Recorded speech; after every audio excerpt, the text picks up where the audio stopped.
Hi friends.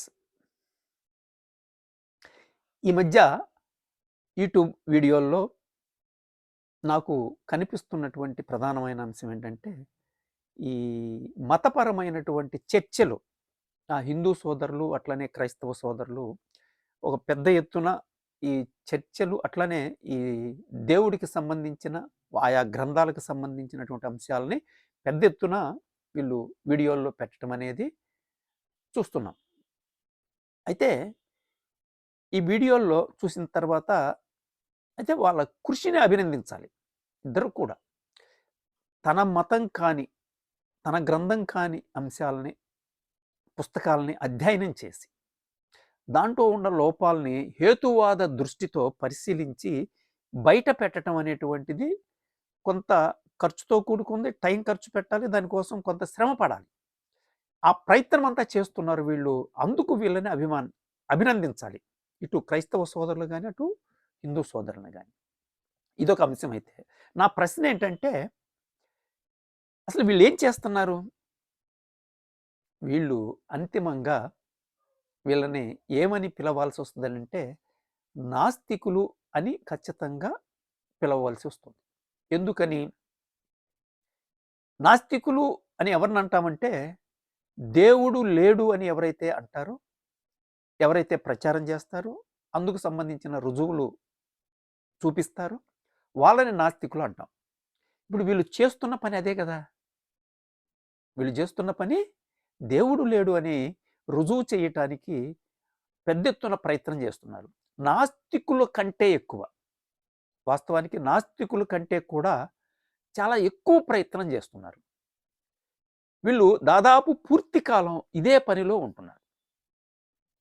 ఆ మత గ్రంథాలని విమర్శించటం కోసం, ఆ మత గ్రంథాలని అధ్యయనం చేసి, దేవుడు లేడు లేదంటే ఆ గ్రంథాల్లో ఉన్న లోపాలు ఇవి అని చెప్పి వీళ్ళు ఇద్దరు కూడా ప్రయత్నం పెద్ద ఎత్తున చేస్తున్నారు. అంటే వీళ్ళు నాస్తిక ప్రచారం చేస్తున్నారు.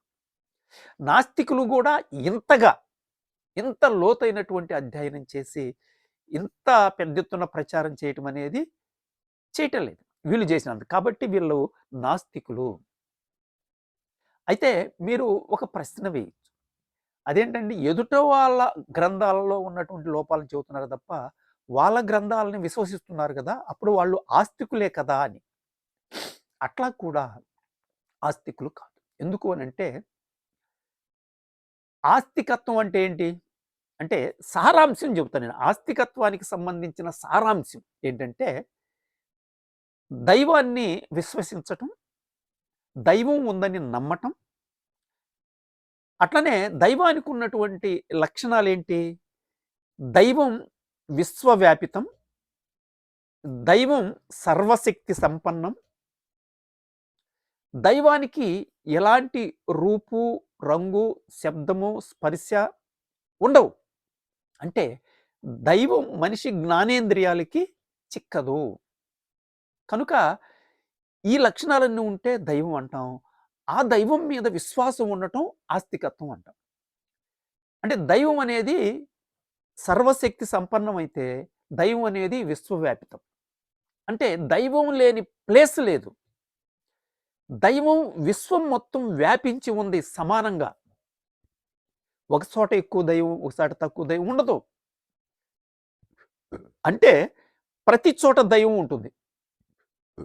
చెట్లో ఉంటుంది, రాయిలో ఉంటుంది, పక్షిలో ఉంటుంది, జంతువుల్లో ఉంటుంది.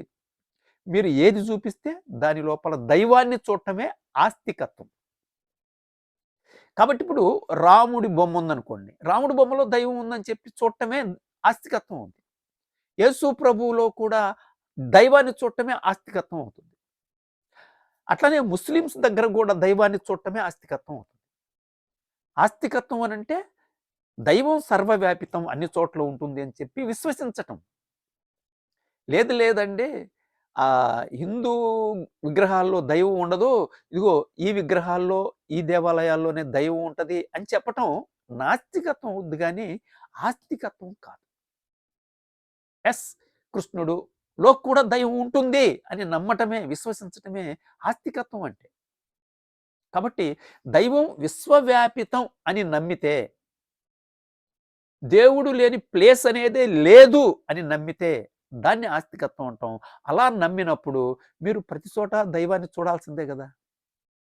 అక్కడ దైవం లేదు, లేదా ఆ పుస్తకంలో దైవం లేదు అని చెప్పటం నాస్తికత్వం అవుద్ది గానీ, ఆస్తికత్వం ఎలా అవుతుంది? కనుక వీళ్ళందరూ నాస్తికులే. ఇంకొక విషయం గూడా. హిందూ సోదరులు, క్రైస్తవ సోదరులు చేసే ప్రయత్నం వల్ల ఆయా గ్రంథాల్లో ఉన్న లోపాల్ని వెలికితీసి ప్రజల ముందు పెట్టటం వల్ల ప్రజలకి ఏమనిపిస్తుంది? ఆహా! ఈ అన్ని గ్రంథాలు లోపభూయిష్టమే. ఇప్పుడు ప్రజలు కొన్ని మతాలను నమ్మే వాళ్ళుంటారు. ఇంకొన్ని మతాలు నమ్మే ప్రజలుంటారు. ఏ మతాన్ని నమ్మని ప్రజలు గూడా ఉంటారు. అంటే న్యూట్రల్‌గా ఉండేవాళ్ళుంటారు. దైవం ఉంది అనంటే అన్ని మతాలను గౌరవిస్తూ ఉండేటువంటి జనం ఎక్కువ మంది ఉంటారు. వాళ్ళందరికీ ఈ గ్రంథాలన్నీ గూడా లోపభూయిష్టంగా ఉండయి. వీటన్నిటిలో లోపాలుండయి. అంటే దైవత్వానికి సంబంధించినటు విలువలు ఈ పుస్తకాల్లో లెవ్వు అని చెప్పి ప్రజలకు అర్థం. అలానే ఆయా మతాల్లో ఉండే ప్రజలకు కూడా వాళ్ళకి కూడా ఒక రకమైన అనుమానం అనేది కలుగుతుంది. నేను కొన్ని వీడియోలో చూశాను. ఫాస్టర్ గారిని జనంలో నుంచి ప్రార్థనకొచ్చేటువంటి వ్యక్తే లెగిసి ఆహ్, యేసు ప్రభు డిసెంబర్ 25 పుట్టలేదు కదా! అది బైబిల్‌లో లేదు కదా! మరి దానికి మీరేమంటారు అని అడిగాడు. అంటే ఏంటి? అంటే సాధారణమైన అంటే మతపరమైనటువంటి ప్రజల్లో కూడా అనుమానాలని కలిగించగలిగినటువంటి పరిస్థితి ఏర్పడుతుంది కదా! అంటే సారాంశంలో ఏమవుతుంది?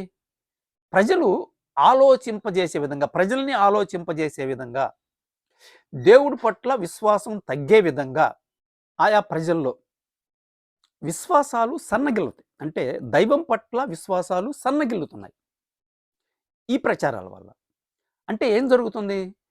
అంటే వీళ్ళు చేసే ప్రచారం దేవుడు అనేటువంటి, దైవం అనేటువంటి భావాలని తగ్గించగలుగుతున్నాయి. అంటే నాస్తికపరమైనటువంటి పని గదా వీళ్ళు చేస్తుంది అంతిమంగా. పైపెచ్చు వీళ్ళు ఫుల్ టైమ్ చేస్తున్నారు. అదే పనిగా చేస్తున్నారు. దానికోసం టైం ఖర్చు పెడుతున్నారు, తిరుగుతున్నారు, డబ్బులు ఖర్చు పెడుతున్నారు. వాళ్ళు తీవ్రమైనటువంటి పరిశోధన చేస్తున్నారు. అదే వృత్తిగా పని కలిగి ఉండారు. అంటే ఏంది? నాస్తిక ప్రచారమే వీళ్ళు చేస్తున్నారు. ప్రజల్లో అలాంటి భావాలే మొలకెత్తుతున్నాయి. కనుక ఈ వీడియోలు చేసేటువంటి మిత్రులు ఒకసారి ఆలోచించమని చెప్పి నేను ఈ సందర్భంగా చెప్తూ ముగిస్తున్నాను. Thank you. Thank you very much.